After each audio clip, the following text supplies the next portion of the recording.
Hi everybody, I'm super excited to speak today about Purim, one of the happiest holidays on the entire calendar, and it's also one of the deepest holidays on the entire calendar, and it's something which is going to be eternally with us. That joy is going to be something with us forever, as it says in the Megillah. So let's jump right in to some of these the points of Purim. So I outlined about 6 points. Obviously there could be many more points that could be brought out and sub-points, but we're going to try to cover them step by step. So first of all, any holiday is celebrated by the customs of the holiday. The various customs of that holiday exemplify what the holiday is all about. The customs, the mitzvot, which are particular to the holiday. Now, Purim has 4 specific mitzvot which are associated with the holiday. The first one is the reading of the Megillah, the reading of the Megillat Esther. The second one is Mishloach Manot, giving gifts to the poor, giving gifts to your friends. Mishloach Manot Ish Le're'eu. The third one is Matanot Le'evyonim, is giving gifts to the poor, in other words, charity. And the fourth one is Mishteh. Mishteh means a party, basically. It means a meal, a festive meal, but it's more than just a meal because mishteh means to drink, and it's a drink, and it's supposed to be a meal which has drinking in it, drinking of wine or other alcoholic drinks. And those are the mitzvot of the day. That's how the holiday is celebrated, by covering these 4 mitzvot. And anybody that didn't do any of those 4, so then they didn't really connect to the essence of what Purim is all about. So if we think about it, what really personifies the essence of the day? Megillat Esther is only done at night and during the day, but then the rest of the day or night, you're done with it. Mishloach Manot also, you have to give to one person 2 gifts. Matanot Le'evyonim, you have to give charity to 2 poor people, and once you did that, you're done. And Mishteh is the meal. But the essence of the holiday is actually Yemei Mishteh. They're actually days of drinking. They're days of festivities. So that means that the essence of the day is the essence of festivity, of Mishteh. And the way it's actually explained in the Talmud is that a person should reach the level in their meal and in their being imbued by wine that they don't know the difference between blessed is Mordechai and wicked is Haman, the arch nemesis, the enemy of the Jewish people over there in Shushan, and the enemy of Mordechai. And they have the same numerology. So the commentaries say that a person should not be able to, a person should be a little bit tipsy, that they won't be able to tell the difference in that state. But we know it's much deeper than that. But a person should reach the level of not knowing, reaching that level of not knowing the difference between bad and good. And the question is, how is that a form of celebration? How does that celebrate the essence of Purim, the essence of that day, of that holiday? So now, in order to understand that, we have to first go into the etymology of the day, the etymology of the meaning of the word Purim. So the Zohar says as follows. The Zohar says that Yom Kippur, that's the fast day that everybody knows about, which is spelled Kippur. The full name of it is Yom Kippurim. Yom Kippurim is the day like Purim. And the Tikkunei Zohar says that Yom Kippur is not on the level of Purim. In other words, Purim is a higher day than even Yom Kippur. So we have to understand what that means. What does the Zohar mean by that? That Yom Kippur is not on the magnitude of the day of Purim. So what does the word itself, Purim, mean? Purim comes from the word lot, like a lottery. When you take a lottery, what you essentially do is that you take a chance, and you're saying that you are now going to bet on something, and you're going to hope that you're going to win. And that's what a lottery is. A lottery is something where, there's a lot of people that are into this big, huge lottery, and you hope that they're going to pick you, but it's not a given that they're going to pick you. They could pick anybody. So the essence of the day is the lottery. That's the name Purim. Pur, Hua Goral. Pur is the lottery, because that's what Haman did. He made this lottery in order to find out which month would be the auspicious month to destroy the entire Jewish people. So now, that's very strange, because we're calling the holiday of this salvation, Purim, based on what wicked Haman wanted to do to us, which would seem counterintuitive. We would think that we would want to celebrate the salvation of being redeemed, of the miracle of it. But we're celebrating the lottery, which is exactly what sort of got us into this, what almost obliterated the Jewish people. So why would we want to celebrate that? That doesn't make sense. So we have to understand the idea of a lot. So now Kabbalah explains that the idea of a lottery goes as follows. A lottery is, as I said earlier, is only used when we can't tell the difference between two things. So therefore, we relegate the matter to a lottery. But when you know something, when you choose something, so then you will choose what you like, what is more positive, what you prefer. So too on the obvious level, on the conspicuous level, there's good and there's evil. And Haman was wicked. Mordechai was a tzaddik, was a righteous person, right? And what Haman wanted to do is he wanted to transcend that level, those boundaries of good and bad, and he wanted to go to a place where good and bad are the same.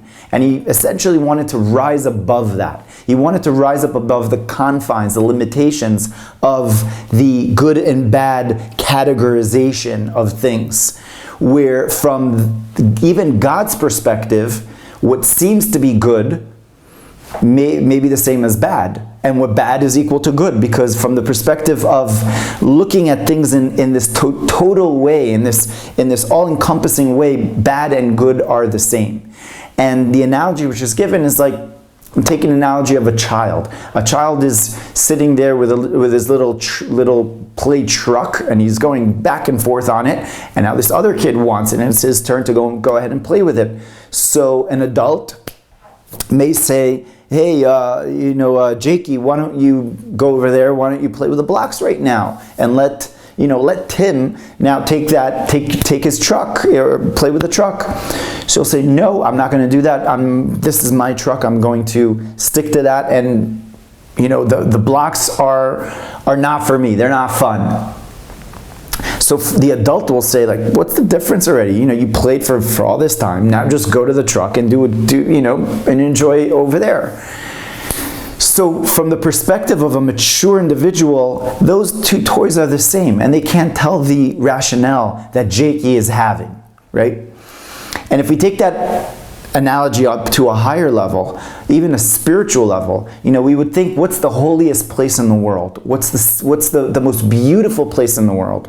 And then take that and take the maybe the most unholy place, or the disgusting place. So for us, we would say there's an obvious difference, but really from God's perspective, which sees those two things as the same, there's no difference between the spirituality in this place and what the seemingly lack of spirituality in a different place, because from the perspective of the essence of that mature place, there is no difference.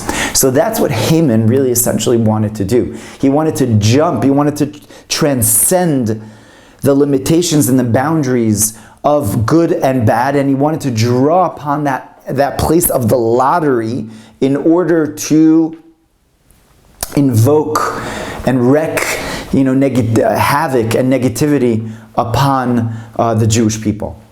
So that's the name. That's what Haman wanted to do. That's the poor. That's the goral, which we're talking about over here. So what was the miracle over here? What was the essence? What was going on? And why do we celebrate the actual lottery itself? And the answer that's given in Kabbalah is as follows: that although there's that place of godliness, which is actually called keter, it's a place of crown. It goes beyond the world, and it's a place specifically in crown which is called atik, which is removed from the rest of the world. So that's that place of crown. And from the place of crown, that's the level of the 50 that goes all the way up. And by the way, that's why Haman made a gallows of 50 amma tall, because he wanted to reach that level of atik, the perspective of good and bad. So although from that perspective, good and bad are the same, Mordechai and Haman are the same, nevertheless, there is that choice which was made from the essence, from God himself, that says, no, that I do choose them. I do choose the positive. And now, in order to make a choice, what does that mean when you make a choice?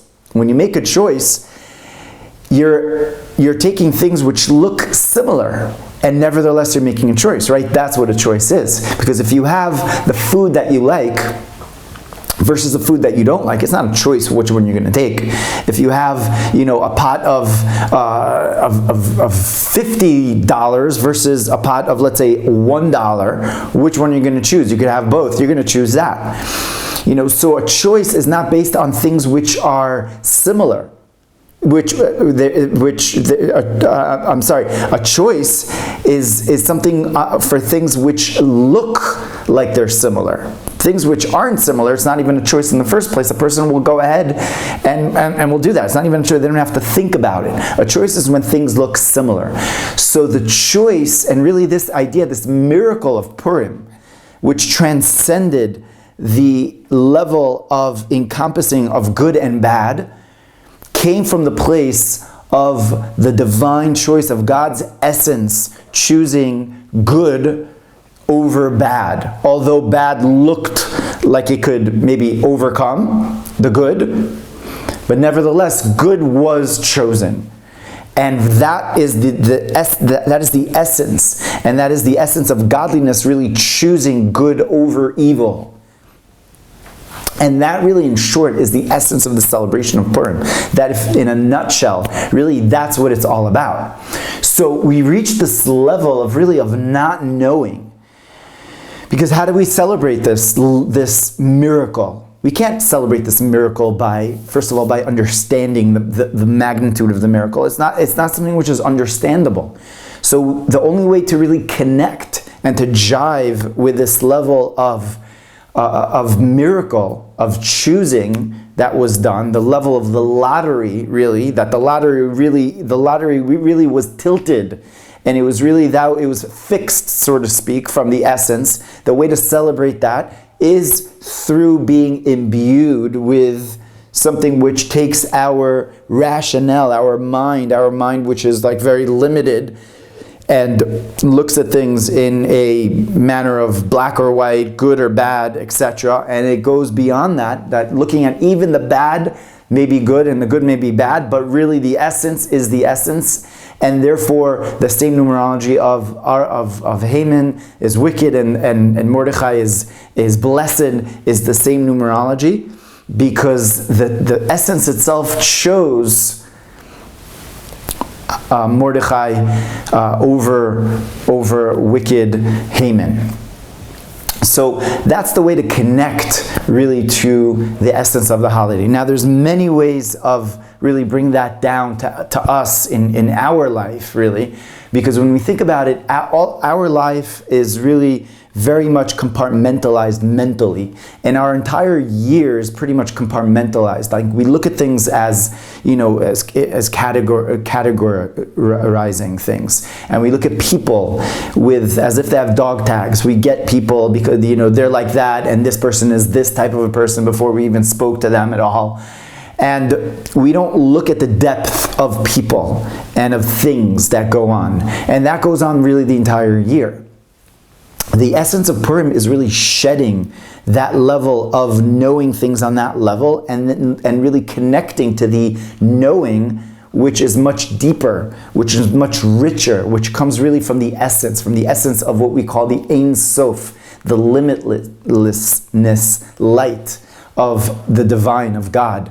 And that's the essence which is called in the works of Kabbalah simple entity of God, of godliness. In other words, God is interconnected on all levels. Everything is interconnected. It's not connected based on one thing is now connected to the other thing, sort of the way we connect things, we make associations. Because this makes sense, and we put it in our short-term memory, it goes into our long-term memory, and then we build upon that with different concepts, etc. By God, everything is interconnected. And God is called, He's the knower, He's the knowledge, and He is what is known, the Maimonides says. And God's essence is that simple oneness. Just everything is interconnected. So now that brings us to understanding really the essence of Purim on a deeper level. That although there was this choosing that came from the essence, and it seemed like it totally went beyond the confines of this world. But we have to know that the entire miracle was a miracle which unfolded within nature. It wasn't a miracle which defied nature. It's a miracle that was within nature. And we know that there's two types of miracles. There are miracles which defy nature. Those are like the miracles of coming out of Egypt, the splitting of the Sea of Reeds, of the Yam Suf. And then we have miracles which are within nature, that we don't see them and we don't value them as being miracles, but they really are miracles, and they're constantly unfolding at each and every day in our lives. So the miracle of Purim is the exemplary miracle which we learn really how godliness was within nature, because the whole story of Purim is really just one thing leads to another, that leads to another, and it doesn't seem like it makes sense, like why would this happen, why would that happen, but the whole thing is unfolding. And the Megillah is called the Megillat Esther. It's called the Megillah because it's really, Megillah comes from the word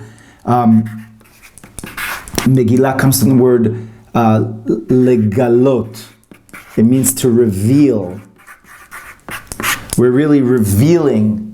What are we revealing? We're revealing what is hidden, and it's called Megillat Esther. We're revealing the hiddenness. Esther means hiddenness. And really, that's what happens. That's what happened during the miracle of Purim. We're just unfolding this miracle. And we're seeing that this connected to the other thing, that connected to the third thing, and all of that led to this miraculous, salvation, which totally defied, nature. But it all occurred within nature. And that is the greatness of the essence really being revealed, because the essence itself is not revealed through the higher levels of dimensions. The higher level of dimension is the level, the way Keter goes down, the way it expresses itself. But within nature itself, Nature itself is interconnected with the essence. So therefore, the essence itself is interconnected with the very physicality, with the very somethingness which we look at, it looks like it's opaque, it looks like it's somethingness, but that itself is really the essence. And really that choice of the essence was happening, was unfolding within nature. And it could only unfold in that way because that was the choice of the essence. And it's sort of like when you love your child. So anybody that has a child knows that no matter what they do, they'll always love them. And they may act in a way that which is not correct, but at the end of the day, they'll always love them. And even when it seems like they're, upset at them, they'll still do things to really help them out.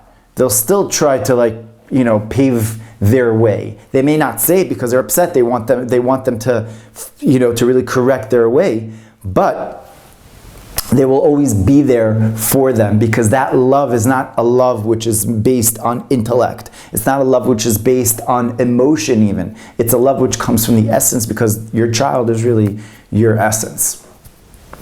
So, now, how did that happen? Now, that the essence itself really sort of woke up and really decided to go ahead and to re-choose, right, the good over bad, right, Mordechai over Haman. So it says that there was a decree over there during the time of Haman, and the decree was that there should have been this annihilation. Now, the reason for that is that the Jewish people actually enjoyed the meal of Achashverosh, and they enjoyed the festive meal of Achashverosh, which was a big, actually, drinking party. Which, according to some opinions, that's why we have the party to celebrate that, and it happened. But nafuchu, the other thing happened, but it was a drinking party that. Achashverosh flaunted basically the clothes of the high priest, and Achashverosh had all the vessels of the temple with him, and they saw that. People saw that, and they just they're like, oh, they kept on eating, and that caused a very, very big negative decree up in heaven against the Jewish people. So now what that happened, what spiraled as a result of that, is now the Jewish people were thrown into a corner, and they had to choose, are they going to remain, steadfast in what they believe in, or are they going to just give up? So and maybe even convert and just leave the fold. So it says that for an entire year, every single person, man, woman, and children, stood strong, and they were focused on doing what we call tshuva, and repentance, and they had self-sacrifice. That self-sacrifice, no matter what would happen, they were going to stand strong, and they were not going to give up. And that idea of the self-sacrifice actually caused what is referred to in the Talmud as the receiving of the Torah. Now, what does that mean? How could that be a receiving of the Torah? Because we already received the Torah on Mount Sinai a couple thousand years before. So what does that mean, the receiving of the Torah? And the answer is that the receiving of the Torah on Mount Sinai was a receiving of the Torah based on, okay, we'll take it. But we were, sort of speak, it was one-sided. It was given to us from God. And the Torah was given to us. And whenever something is given to a person, then they probably don't value it as much. But when a person values what they had, but now they don't have anymore, so then they really valued once having it, and once they will re-get it, they will never not value it again. They'll make sure to value it, in all ways possible. They'll be very, very strong about that. So the receiving of the Torah really occurred when we had this annihilation, when we had this decree of annihilation over our heads, that it could have been that, that's it, end of the game.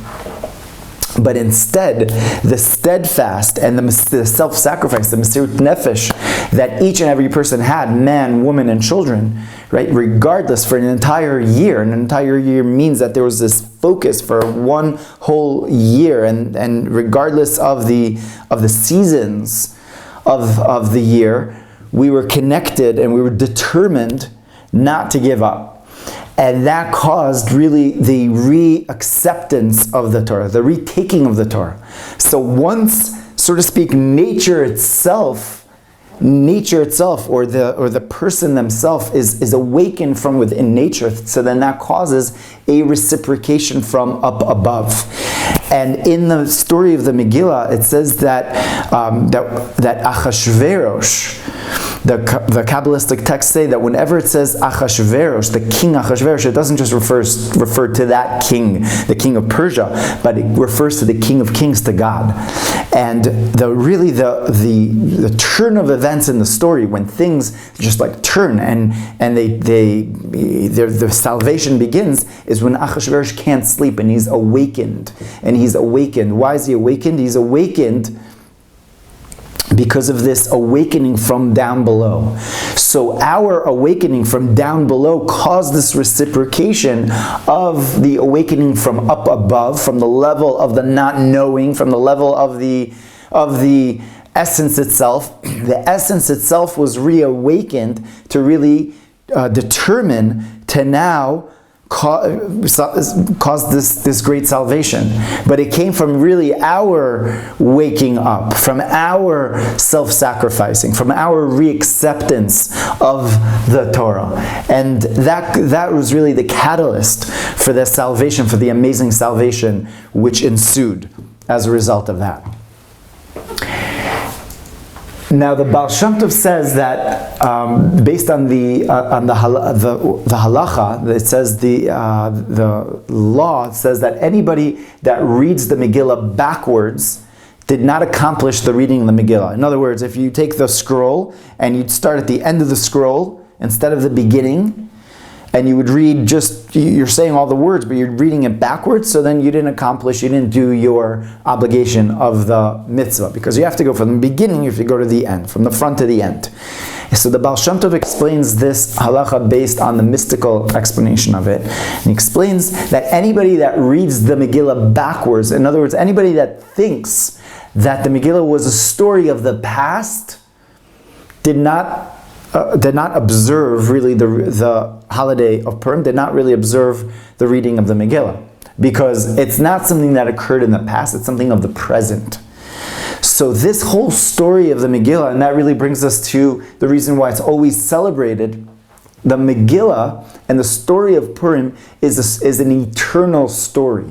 It's an eternal story of our lives. We have our own inner Hamans, in our own blessed Mordechais. We have our complacent side, which just, will go to sleep uninterested and views nature as being nature, and will see something, miracles even, but they're given over to us, they're handed over to us, so we don't appreciate it. So the miracle of Purim and how it's really celebrated is really to awaken our inner essence and cause us to really reunite and reconnect with the source itself. And really what it does is it causes us to shed our externality, our external layers which we have upon us. Everybody's got a little mask on them, or many masks on them. A mask in this situation, a mask in that situation, acting like this over here, acting like that over there. And it's part of being human, really, because as we said before, our intellect works that way. It's compartmentalized, where our emotions are very fragmented, and just, there's many layers, etc. But that's not the essence of the person. The essence of the person is the godly simplicity, the essence of the person, the essence of a person's soul is really their true essence. And from that point, from that place of simplicity, of that place of not knowingness, when a person does not know and does not look at all these externalities, these knowing things, then a person reaches their inner salvation, their inner redemption. And this is the redemption of Purim. The redemption of Purim is that light that is able to really permeate. It's a light which is so great that it's not even seen so much because it's so great.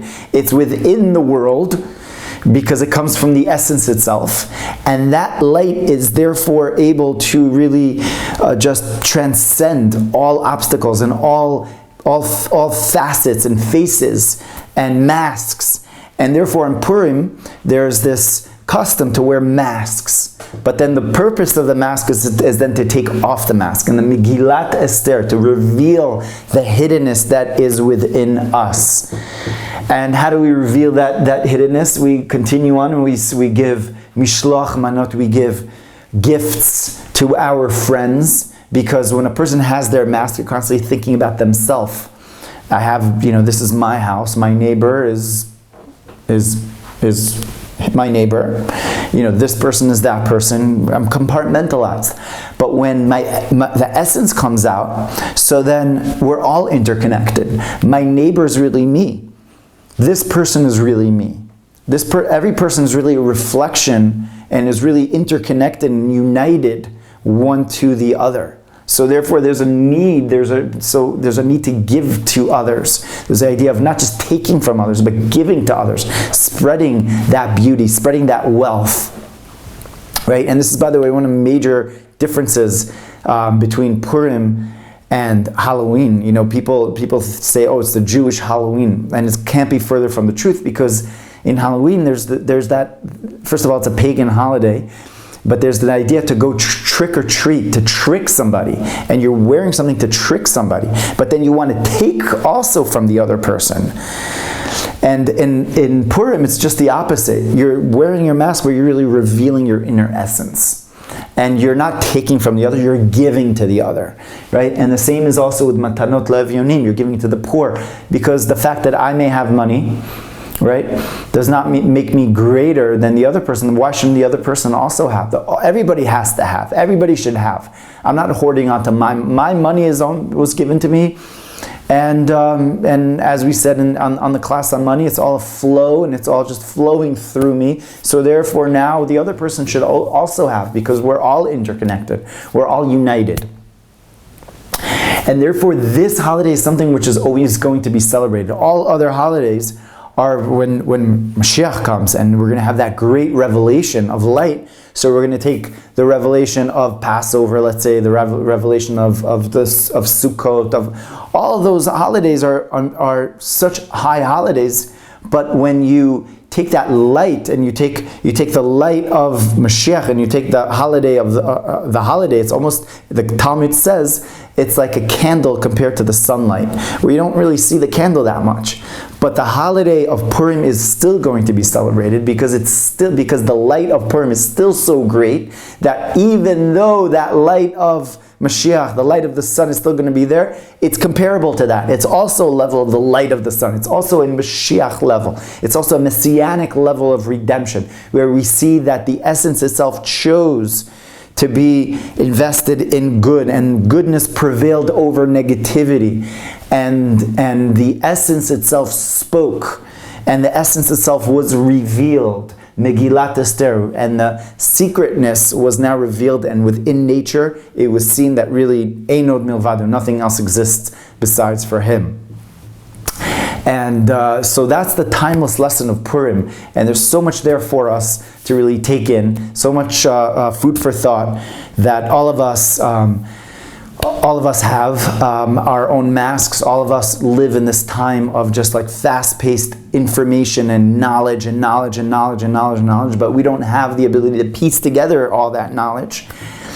Purim is that timeless lesson that we, when we connect to our essence, we connect to who we really are in our source. So then that is the answer.